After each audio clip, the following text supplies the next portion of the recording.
Falando de maneira geral, os dromeossauros, também conhecidos como raptores, eram pequenos animais que mediam, em média, em toda a família Dromaeosauridae, cerca de 2 metros de comprimento.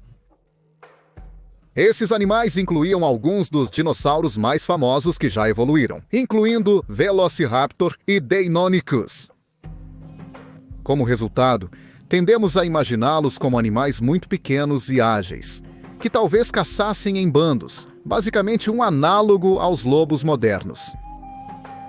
Eles não eram tão grandes quanto alguns dos maiores terópodes do Cretáceo, como os tiranossauros, spinossauros ou abelosauros. Mas eles eram predadores eficazes, independentemente disso, evoluídos para preencher um nicho ecológico como carnívoros de pequeno a médio porte em seus ambientes.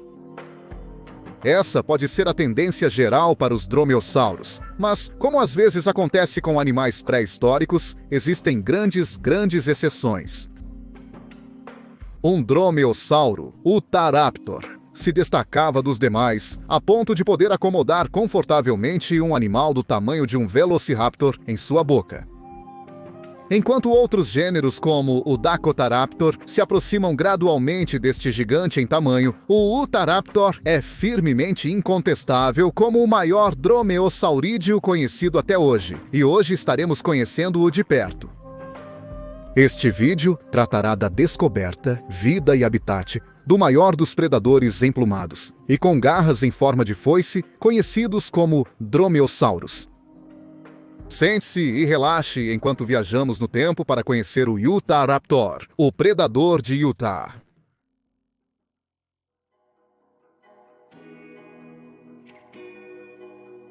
Utahraptor.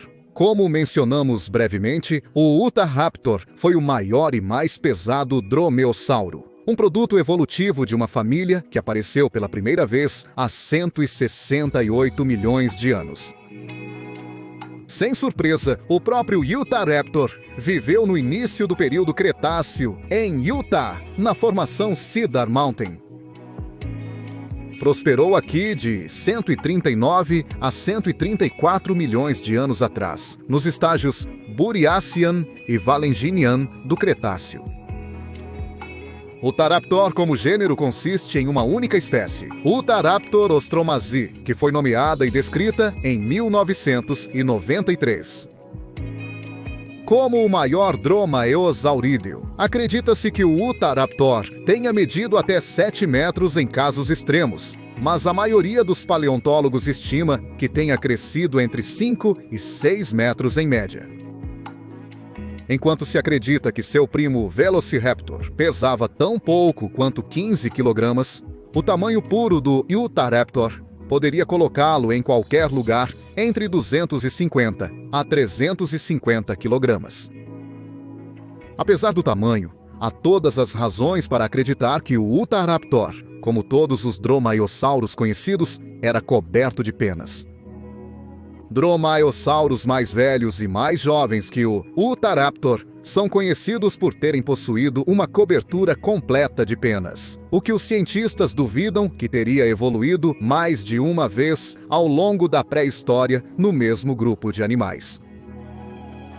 Dacotaraptor, uma espécie um pouco menor, é conhecido por ter tido o mesmo tipo de penas que outros dromaeossauros. Então, não há razão para acreditar que o Utahraptor não as tinha. Como todos os dromaeossauros, o Utahraptor era carnívoro e tinha as adaptações correspondentes. Era um bípede, muito mais robusto e pesado do que seus primos menores, com garras mais longas nas mãos e aberturas nasais muito mais longas no crânio que o diferenciavam de seus parentes.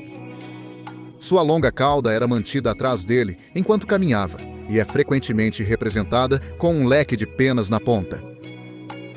Suas pernas eram musculosas e possuía a marca registrada de uma garra em forma de foice no segundo dígito de cada pé. Embora alguns pigmentos tenham sido descobertos nas penas de dromeossauros do início do Cretáceo, o Utahraptor, infelizmente, não está entre eles. E ainda não temos certeza de quais padrões e cores suas penas podem ter tido.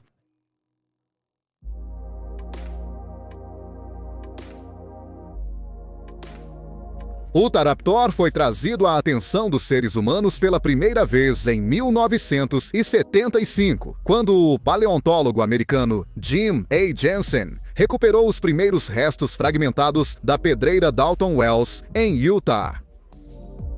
O Utahraptor seria um dos primeiros dinossauros associados a Jensen, que eventualmente passaria a nomear e descrever seus primeiros dinossauros: Iguanodon otteringi, Hypsilophodon welandi e Torvosaurus tanneri, em um ano que se tornaria extremamente prolífico para ele em 1979. Outros dinossauros que eventualmente seriam nomeados por Jensen incluem espécies que eventualmente se tornariam conhecidas como Camarasaurus, Supersaurus e o gênero duvidoso Paleopteryx. Os espécimes de Utahraptor que Jensen inicialmente descobriu não receberam muita atenção, mas eles entrariam para a história como o primeiro material recuperado deste enorme dromaeossauro. Mais tarde, em 1991, Carl Lamone descobriria uma garra atribuída ao Utahraptor dentro de segmentos da formação Cedar Mountain. Ainda no mesmo ano, Donald Burge e Robert Gaston revelariam suas descobertas de uma tíbia, pré-maxila e elementos das garras traseiras, pintando uma imagem melhor de como este animal teria sido em vida. Até 1993 foram desenterrados fósseis suficientes para nomear e descrever o animal de forma confiável. Utahraptor ostromazai, ou predador de Utah de Ostrom e Maisie em inglês. O nome específico refere-se a duas pessoas, sendo a primeira John Ostrom, o paleontólogo que seria o primeiro a comparar os dromaeossauros a predadores ágeis e esguios, em vez de criaturas lentas e semelhantes a lagartos. O nome também se refere a Chris Mays, que auxiliou na pesquisa do Utahraptor com sua organização Dynamation, fazendo modelos animatrônicos de dinossauros.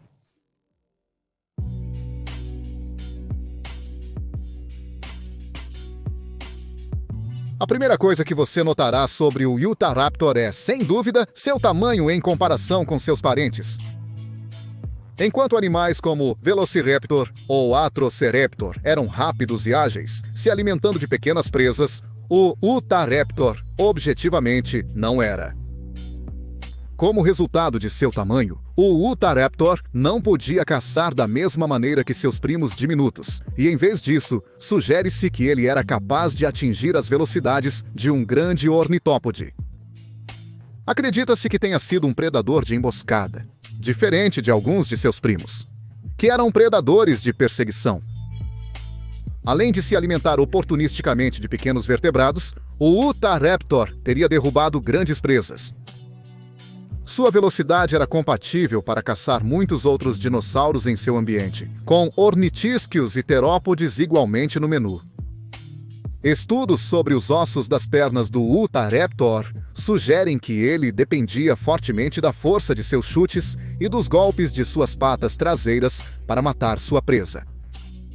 Dromeossauros menores com membros mais finos dependiam do uso de suas patas dianteiras emplumadas para manter o equilíbrio enquanto derrubavam a presa, mas acredita-se que o Utahraptor não teria tido esse problema. Como tal, todos os 4 membros estariam livres como ferramentas poderosas para cortar, chutar e segurar sua vítima. Há muito tempo, há um debate sobre se o Utahraptor e seus parentes eram capazes de caçar em grupos, ou se agiam de maneira solitária ao derrubar suas presas. Restos de Utahraptor de vários indivíduos diferentes foram encontrados juntos, incluindo um exemplo do leste de Utah, onde um adulto foi descoberto com 4 adolescentes e um bebê, fossilizados junto aos restos de um iguanodonte que a suposta matilha estaria teoricamente caçando. Jim Kirkland, que nomeou e descreveu o Utahraptor, propôs que essa matilha de Utahraptors não estava caçando o iguanodonte, mas sim se alimentando de seu cadáver, que talvez estivesse preso em um pântano. Infelizmente, os próprios carnívoros logo ficaram presos no mesmo terreno pantanoso e, incapazes de se libertar, acabaram fossilizados ao lado de sua última refeição. Isso foi contestado em 2020, quando paleontólogos contrastaram os estilos de vida e comportamentos de embalagem de carnívoros modernos com suas preferências alimentares, comparando-os a dromeossauros, que se acredita terem caçado em matilhas. A pesquisa deles concluiu que alguns dromeossauros provavelmente não viviam em grupos familiares, mas não foi decidido se isso se estendia a dromeossauros maiores, como Utahraptor e Dakotaraptor. Utahraptor provavelmente tinha uma cobertura de penas, que pode ter servido para vários propósitos. Um animal do tamanho de Utahraptor não necessariamente teria dependido do revestimento de penas como isolante, e como tal, elas podem ter ajudado o animal na camuflagem, talvez sendo de uma cor marrom ou cinza opaca, para ajudá-lo a se misturar nas sombras da vegetação onde ele se esconderia, esperando para emboscar sua presa. Alternativamente, o Utahraptor pode ter usado suas penas para exibição. Algumas reconstruções do animal mostram sutis padrões em suas penas de braço e leque de cauda, que na vida podem ter sido usados para sinalizar para membros de seu suposto bando ou para atrair um parceiro.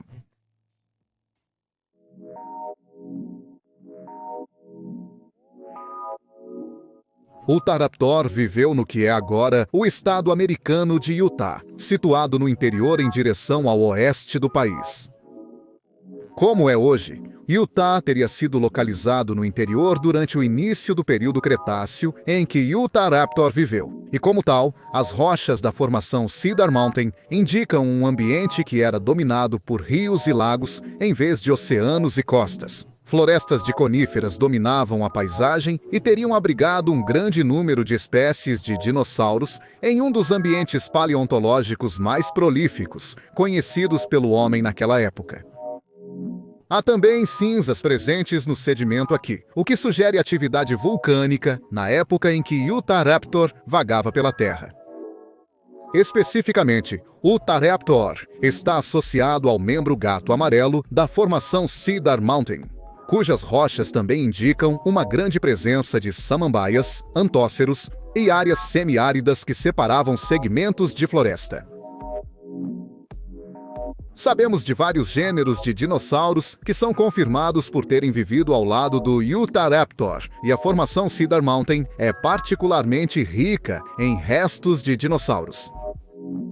Os maiores animais vivos aqui no tempo do Utahraptor eram os saurópodes, cedarossauros e moabossauros, este último medindo 10 metros de comprimento, e o primeiro um colossal 15 metros do nariz à cauda. Cedrossauros era um braquiosaurídeo, um gênero sobrevivente dos dias de glória da família no Jurássico. Os ornitisquios teriam sido o principal alvo do Utahraptor, mais especificamente duas espécies de Iguanodon, que foram descobertas junto com o Dromaeossauro, Hipodraco e Cedrorestes. Os restos desses dinossauros são incompletos, mas dadas suas dimensões e papéis dentro do ecossistema, é sensato prever que esses animais provavelmente eram a principal presa do Utahraptor. Mais difícil de lidar teria sido o Anquilossauro gastonia, um dos animais mais famosos do membro gato amarelo desta formação. Este era um nodossauro, blindado com espinhos afiados ao longo de seu tronco e costas, ao contrário das placas defensivas dos anquilosaurídeos. Um Utahraptor faminto teria que exercer extrema cautela ao tentar enfrentar tal animal. Um movimento errado ao lado deste tanque de 5 metros de comprimento e o carnívoro poderia se encontrar seriamente ferido. Quanto aos terópodes, o Utahraptor provavelmente teria sido o predador de topo entre seus parentes na região naquela época. Dois gêneros que se sabe terem vivido ao lado do Utahraptor foram o Therizinosaur Martaraptor e o Ornitomimosaur Ned Colbertia, sendo o primeiro um herbívoro e o último tinha apenas 1,5 metro de comprimento. Além da vida dos dinossauros dentro do membro superior do gato amarelo, os lagos e rios da antiga Utah abrigavam uma vibrante variedade de vida. Cephalodon era o único parente de mamífero conhecido desta área, mas sua exata colocação dentro da ancestralidade dos mamíferos é incerta. Sob a superfície dos lagos vivia uma legião de espécies de peixes, como o peixe pulmonado ceratodus e os semionotos de barbatanas radiadas. Tubarões e bodontídeos de água doce são conhecidos desta região também, membros de um grupo extremamente diverso de peixes que prosperaram nos lagos e oceanos do Mesozoico. Pequenas tartarugas teriam se aquecido nos troncos e rochas que se projetavam da água, enquanto aves aquáticas conhecidas apenas por pegadas andavam e mergulhavam ao redor delas, perturbadas ocasionalmente por rincossofalianos semelhantes a lagartos. Era um mundo transbordando de vida de todos os tipos, e isso é apenas uma rápida visão da possível biodiversidade deste antigo mundo.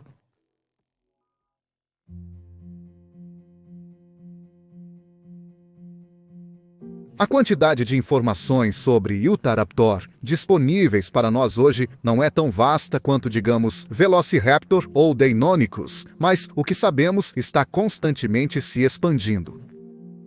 Como um dromeossauro que vivia um estilo de vida muito diferente de seus parentes, só podemos imaginar como deve ter sido ver um ao vivo. Porém, à medida que descobrimos mais sobre o animal, isso pode ser feito com maior clareza.